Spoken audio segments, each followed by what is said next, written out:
Rutherford Issues with Bryan Barrett on FM 101.9 and AM 1450 Murfreesboro, FM 100.5 Smyrna. Listen and watch at WGNSradio.com. And Rutherford Issues, powered by Middle Tennessee Electric. And thanks to Sharing Change, MTE members make a difference just by rounding up their monthly bills to support local nonprofits. See how it works at sharingchange.org. Speaking of nonprofits, we're going to be chatting today about Kymari House. And, you know, I think the secret's out about Kymari House just because Emily McKee is all around town sharing with from whatever bully pulpit you can get, right? Absolutely. Give me a mic. I'm ready. Thank you for having me. Absolutely. You're putting that to the test today. I think this is your third stop. You're out really promoting Smoking Barrels, huh? Yes. So we have our third annual bourbon tasting benefit. I've said it so many times the words have just stopped working. I understand. But yeah, on the 26th of February from 6 to 9, we will be out at Copper Ridge for Smokin' Barrel. It is a bourbon tasting. We've got I think it's $50 a ticket for general admission, and we will have 5 different bourbons pouring tastings for general admission, $75 for VIP, and VIP gets 5 additional top shelf bourbons that the general admission people don't get. So it's very special. We've also got the Cigar V will be there. If you are a bourbon and cigar kind of person, have at it. They will be at Copper Ridge with us. And we'll have food and a wine pull, a live auction. It's just really it's a generally really fun time. Yeah. If you make it until 9, you'll totally see me take my heels off by like 8:30 and be walking around in house shoes, because that is, by that time, my feet are done. I would imagine. We are super excited for that to be coming up here in just 2 weeks. Yeah, not that far away. So we're going to spend some time talking more about that and remind you here a bit later on as well. But kind of keep that date circled, February 26th, and we'll tell you how you can get tickets and all that kind of thing here in just a second. But Emily, I guess the question, which you have well practiced by now, I know, just, what is Kymari House? What do you do? So kind of tell us about that. Absolutely. So we are the only nonprofit sliding scale provider of supervised visitation in Middle Tennessee. There are other organizations that do supervised visitation for full price. And there are, if a child is in DCS custody, then DCS provides that. But for the families who are in a high conflict separation or divorce, there are custody concerns, there are safety concerns. There's not anybody who does that at an affordable rate besides us. So when the families are court ordered to that service, they come over to our little house off of the square, where the whole place is built for parent-child interaction, and they get to know each other again, because we see families where the children and their parent have been separated sometimes for 5, 6, 7 years. Sometimes we've got kids who've never met this parent before at all. And so we work really hard to make sure that they have a safe space to be able to do that. And we act as kind of the eyes and ears of the court. We're all up in their business, making sure we're listening to what they're talking about. We're seeing what's going on. And just making sure that child's that they're being able to interact positively and giving them some positive memories when so many of our kids either have no memories with that parent or they don't necessarily have the best ones. And so in our house, you're going to have a good time. That is the whole goal. Yeah. So we work really hard to set everybody up for success too. We've got, we make slime, we make cookies, we have a fully functioning kitchen, so you can make your favorite meal together if it's somebody's birthday.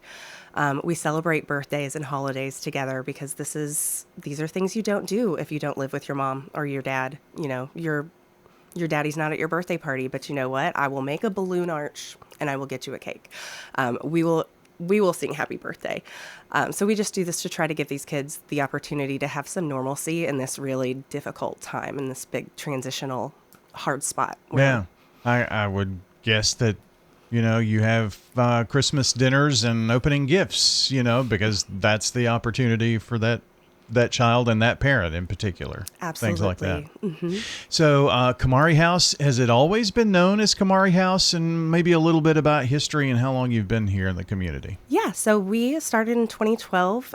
This service was provided historically by a different organization in Nashville and in Murfreesboro. When their funding was cut, some lawyers in town and some of the juvenile court judges in the area called our founders and were like, figure this out. These kids don't have a way to see their parent. And so either they're not going to see their parent or they're going to see them and possibly be put in an unsafe situation. And so our founders, that's exactly what they did. They figured it out. And it was within 2 months of that program ending that we were founded in December, actually 12/12/12. So December 12th of 2012. And we met above somebody's office for a while. We were over in Smyrna near the airport for a little bit over off of Weekly. Okay. And then in 2014, we moved into our permanent home at 308 North Spring Street. And so we finally got an actual house for Kymari House, which was really exciting. And we've been there for, don't make me do the math, 12, 13 years now. Yeah. 2014 and 2020 said to 12 years. Yeah. Yep. So we've been here, and we serve not just Rutherford County families. We serve families, anybody who will come to us and can agree to our rules. So that means that at our location, we serve people from Murfreesboro, but also from all over the state. We've had parents that fly in from Denver, from New York, Florida, from Texas, and see their kiddos because this is really their only opportunity to be able to do that. So if I remember correctly, before 2012, this was the organization that had a place over on Heritage Park Drive in Murfreesboro off Memorial. And so if you remember that, but how did someone come up with the name Kymari House? Yeah, so when we were coming together, our founders reached out to a detective friend who had worked with CPS and worked at the SVU, and said, we want a child that should be here, and we want to be able to memorialize them and to honor their life. So we reached out to our detective friend, and immediately he was like, this, absolutely. Kymari. So Kymari Clark was actually a 16-month-old who was essentially left with an unsafe caregiver.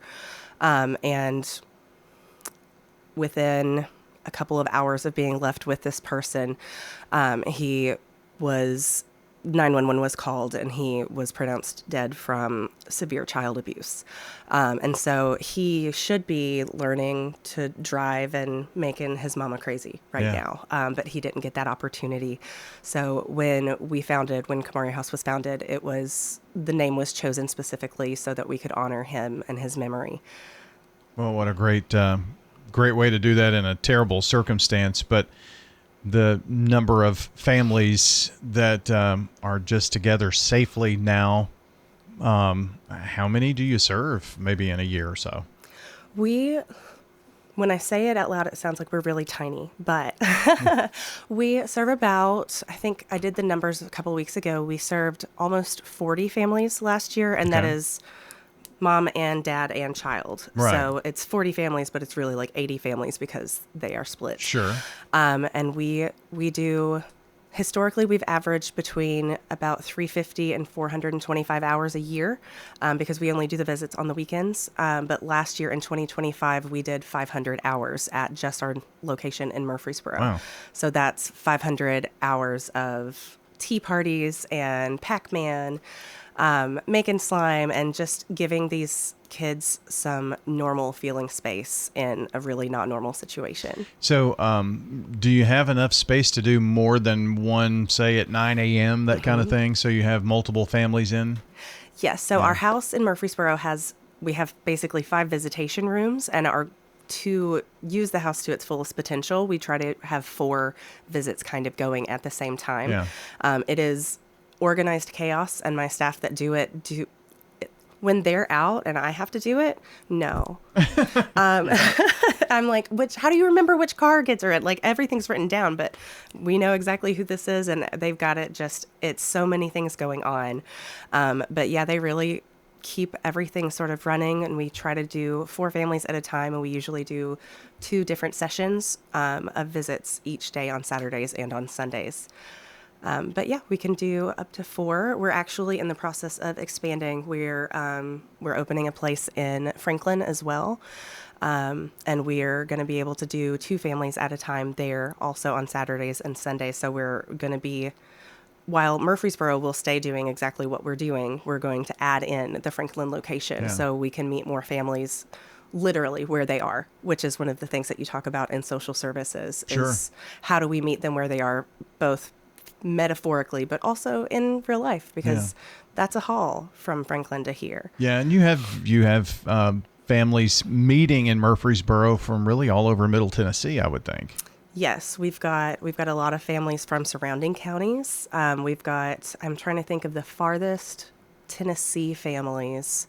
I think Cookeville, maybe. We've got and we've had people from Gallatin, from Chattanooga. We've had people from Bowling Green, and it's just because we're the only ones that actually do this, who do it as safely as we are. So we meet the Department of Justice and Office of Violence Against Women's security and safety protocols. And so we treat every case like there is a restraining order. So it's a lot of rules to have fun, but the boundaries are what keep us safe. And that is our main goal, is the psychological and physical safety of the children we serve. Emily McKee is here with us from Kymari House, and we've got a really good picture of what they do here in our community and for our community.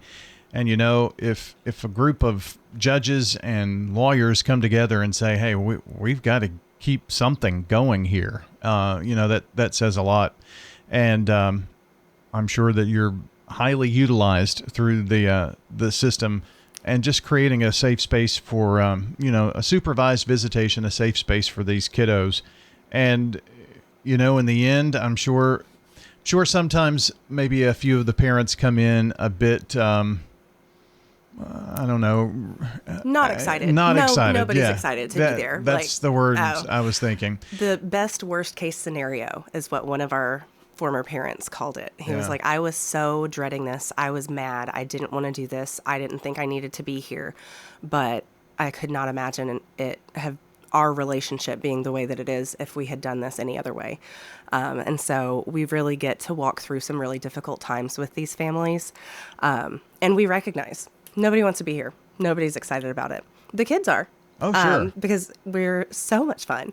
In the adult world, though, not so. Yeah, the adult world, both parties are usually mad that they have to talk to us. And we've got a lot of rapport building to do, because we've not only got the visiting parent who we're just like, here's all your rules. You can't do these things. You can't do this. You can't talk about this stuff. But also the custodian who the kid lives. I mean, you're asking us, strangers, to keep your most precious baby safe from someone that possibly is dangerous to them. So it's really tough work to walk both of those sides, but we do it because we think that the kids need a neutral space to be able to see their parent, and to be able to be a kid and have fun and not worry about all of that grown-up mess that's going on around them. And hopefully, in the end, there are some stories about families who have a situation where they can continue this without the court-ordered restraints or guidelines. We love when families graduate, we always tell them, like, we hate to see you go, but we don't ever want to see you again. Send us Christmas cards, please, because we want to see the kids grow. Because some of these, in a lot of these situations, our staff are almost as much a part of the family for that child as their parent. We've got kiddos that see us, that will only see their parent in our building until they're 18. And so I think about that and the responsibility of just making sure that they are safe, and that they are loved and cared for in that space. And that's what our staff do a fantastic job of. Well, Emily, with all of that said, such a great organization and a wonderful way to have a fun time and also help with, I'm sure between fundraisers and grants, that's how you keep the doors open. Yes. So our service costs about $150 an hour to actually provide it the way that we do.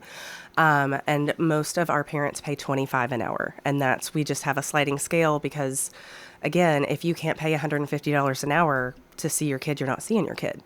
And we make it as accessible as possible, especially for the families who are going through a major separation and just don't have the resources to be able to pay those higher prices. So if you're a business owner, there are opportunities for you to come stand with Kymari House. If you are just someone who wants to come to a fun event, there's a way for you to do that too here in just a couple of weeks. So I'm going to open the door here for you to walk us through some of the things, maybe first of all for those sponsors, because I'm sure you really need to get those online here pretty quickly. Yes, so we are actually still accepting sponsorships. We've still got a couple of spots open. So we have sponsorships available anywhere from $250 to $2,500. And yeah, sponsors get tickets to the event, obviously, and then they get listed on all of the materials. And then we've also got tickets for, have I already told you? I'm getting my visits mixed up. We've got tickets for $50 for general admission. Mm-hmm. We've got, I believe, 5 bourbons that'll be pouring for tasting for GA. And then we've got VIP tickets for $75. And there are 5 additional bourbons that are all top shelf, and they're being provided by Amit Patel from Laverne Beverage Depot. He's our VIP sponsor. We've also got, I think I said it already, the Cigar V will be there. Mm-hmm. And so if you need a cigar with your bourbon, we are delighted to be able to offer that as well this year. There's live auction, a whole dinner spread. It says light bites on all of the thing, but it's barbecue, and it's a gigantic table of food. Oh, wow. So there's plenty of food. Like, if you eat before, that's fine, but you don't have to. And it'll be from 6 to 9. We have live music and a wine pull, and we will also have a bar with non-alcoholic options, beer, and then a couple of other options if you're not a bourbon fan. Okay. And what's the wine pull? Wine pull, yeah. We will have 75 bags of wine, so bottles of wine in a blind bag, and you pay $20 and you pick one and you get what you get. Sometimes you might get a $10 bottle of wine for your $20, but you might also get a $125 bottle of wine. Oh, nice. So it's a complete mixed bag and a blind draw. So it's really fun to watch people do that. I bet. And you can also go ahead and open your wine if you're a wine drinker and keep it behind the bar. You don't even have to take it home. You can, if you're not a bourbon drinker and you do the wine pull and you like what you got, we'll stick it behind the bar with your name on it, and you can go ahead and open it there. There you go. Makes it even more fun. And we definitely want to encourage. We've got designated driver tickets for $25, and then also Uber and Lyft are very good options. It is a Thursday night. Don't go wild, but Uber and Lyft do come out to Copper Ridge, so we highly encourage people to come responsibly. Absolutely. Sure. And that's Smoke & Barrel, and that is going to be at Copper Ridge, which is out on Betty Ford Road, event space, beautiful space out in the Las Casas area. It's really Murfreesboro, Las Casas, but you kind of get the drift of it. It's on that side of town, and a great space for that. 6 until 9 on February the 26th. It's been fun. Thanks for coming in today. Thank you. Thanks so much. Emily McKee has been with us today on Rutherford Issues. We thank you so much for joining, and we'll see you back next time.